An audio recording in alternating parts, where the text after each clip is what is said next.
So our first speaker this afternoon I want to introduce you to is Marcus Wilkinson. Marcus runs Iron Body Bowen, it's a personal training studio, and is a body transformation specialist. So he's actually going to be talking to us about aspiring to be the best that I can be.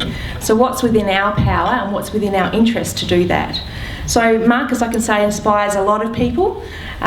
He's does one-to-one personal training as well as group training, and he's actually been supporting us in starting our Mind Body Bootcamp, and all of the people that are in our pilot program at the moment. We went along and did a body scan the other day, and that was very interesting to give that sort of data, and Marcus will explain a little bit about that probably, but it actually gives you some hard tangible data to look at of what's happening with inside your body, and giving you some, I guess, a bit of a wake-up call to say, look, I need to start doing something. We're not doing anything at all.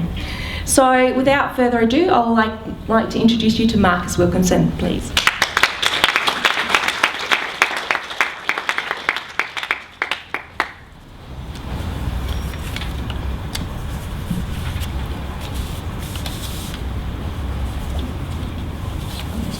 Go, and then that's on.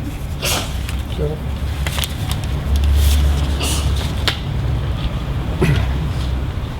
Hey everyone, I'm Marcus. Just first of all, just like to thank Michelle for the opportunity to come and speak to you all today regarding exercise and nutrition. It's been a pretty important part of my life since I moved to Australia 7 years ago now from New Zealand.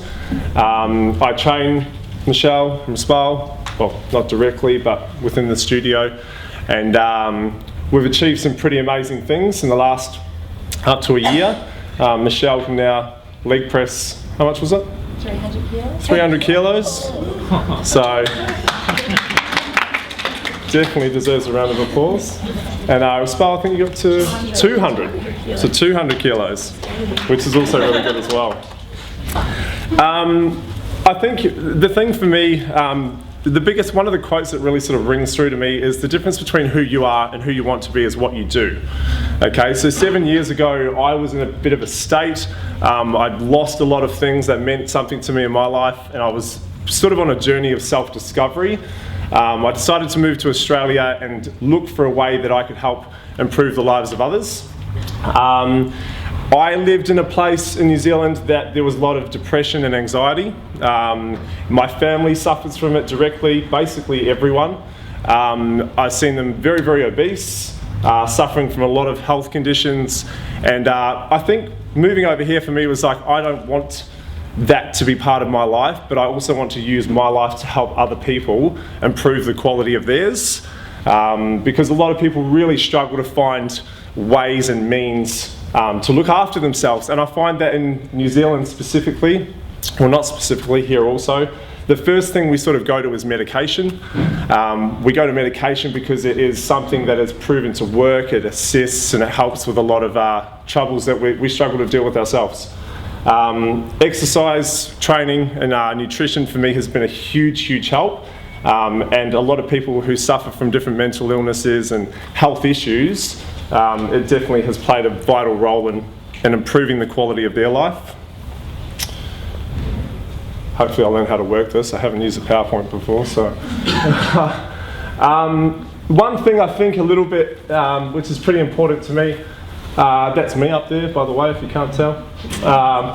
So 7 years ago, I was sort of at 79 kilos. I got up to 85, 98 kilos, and now sort of sit up around 110. The biggest problem now I face is that I can't button up my shirt. It's a bit difficult. But, you know, I could have worse problems, I suppose. For me, it's all about making progress, though. So most people, they don't know where to start, or worst of all, they don't even make a start. I think the best thing that you can do for yourself is to start putting yourself out there and taking ownership of things that can be of benefit to you. Even if it's, you know, getting out there, going for a walk, or walking the dog, getting involved with some friends and some group training or whatever it may be. If we look to make progress every day, eventually down the track we sort of get to a point where we wonder why things stressed and worried us in the first place, and our quality of our life become a lot better.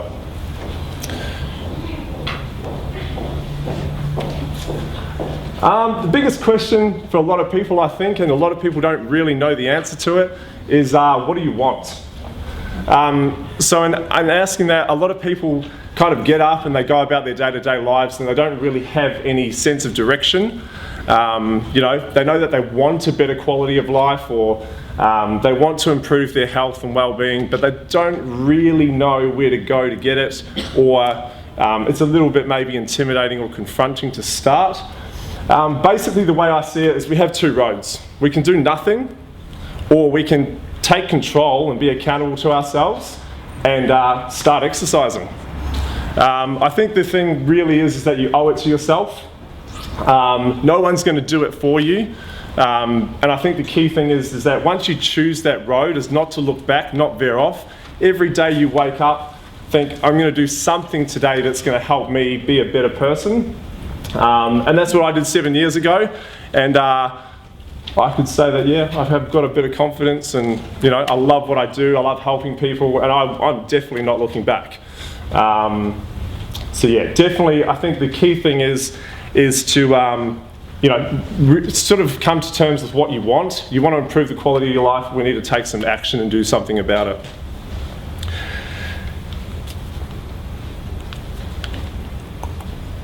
Okay, exercise. Quick question. If I can get a raise of hands, who brushes their teeth?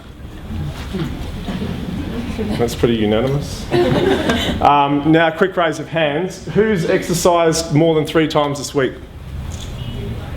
That's not bad. More people brush their teeth. I think the key thing is, why do we brush our teeth? We brush our teeth so we don't get tooth decay. We brush our teeth so that, you know, we keep our gums and things like that in good health. So why don't we exercise? Exercise has been proven to boost brain function, control depression, improve mood, reduce anxiety and reduce stress. So not that I wouldn't want to stop brushing my teeth, but I definitely would prefer to exercise over brushing my teeth for the benefits that it has. So definitely it's something that, you know, when we look at the benefits, it's hard to see why not all of us are doing something to get out there and try and improve ourselves.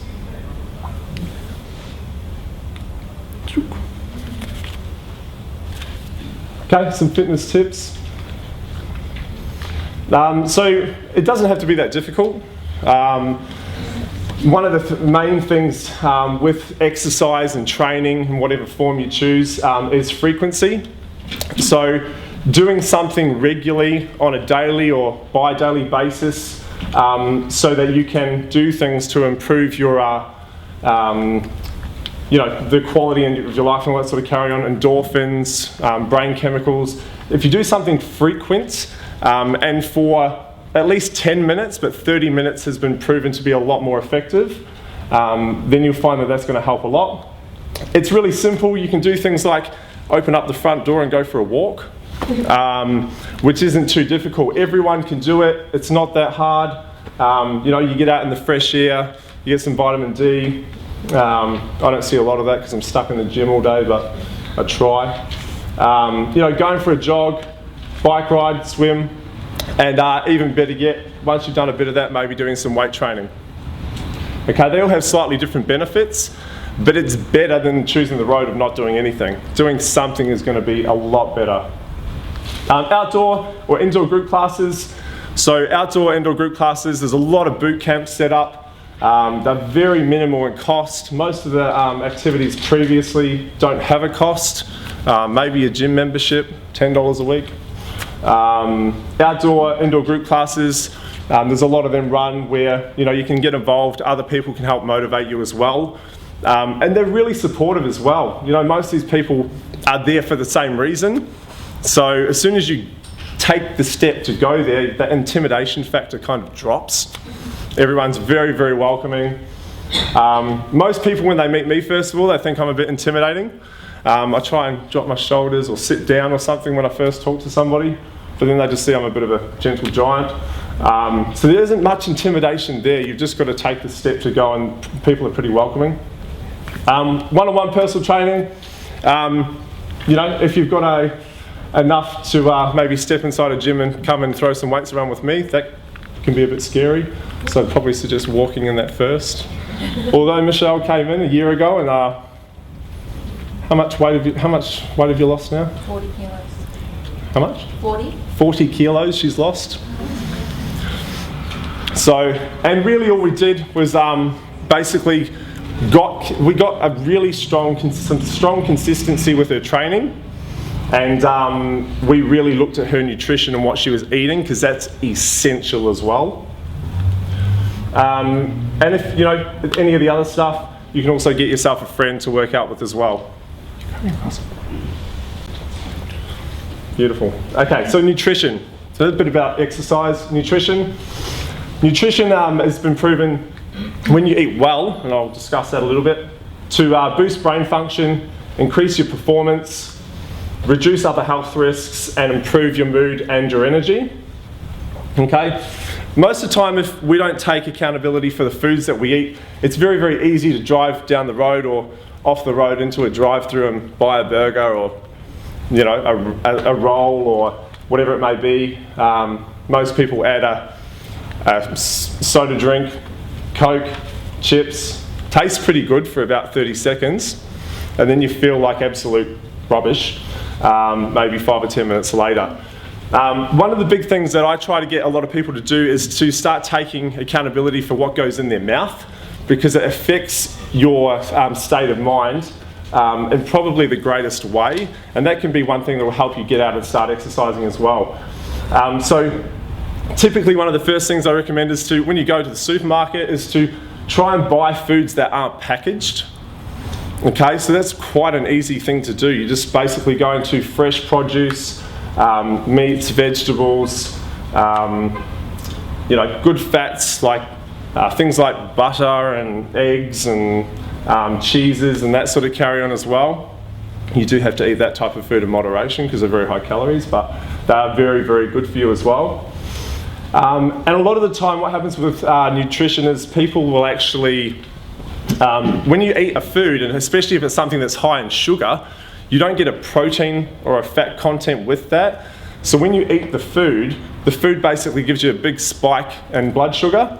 You get a big spike of energy and you feel great for about 5 or 10 minutes, and then you sort of just come crashing down.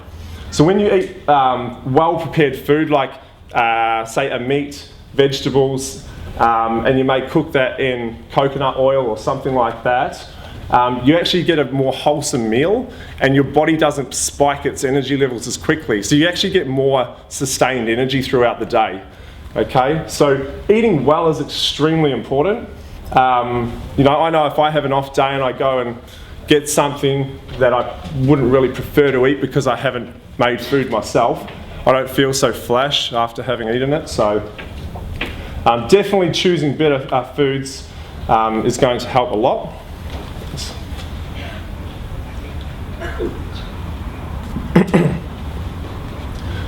So yeah, some of the tips, I've spoken a few already.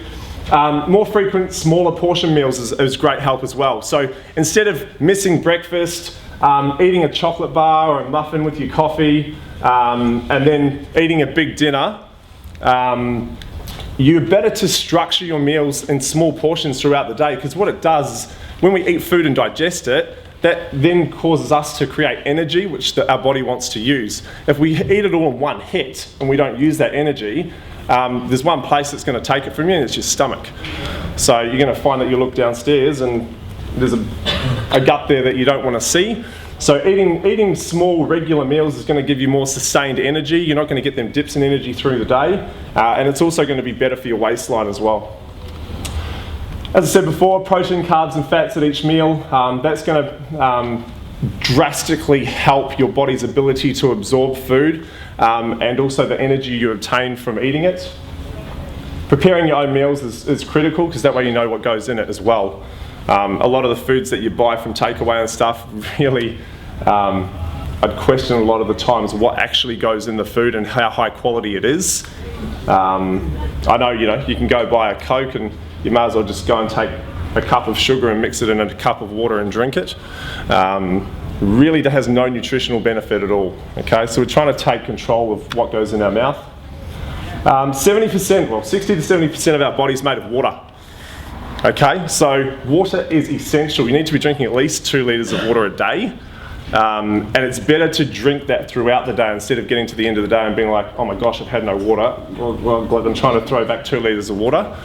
Water is really, really important. It helps nutrients be absorbed by the body. It helps, again, brain function and physical activity. So keeping hydrated is really, really important. And as I said before, try to stay away from the packaged foods and buy foods that are more nutrient dense.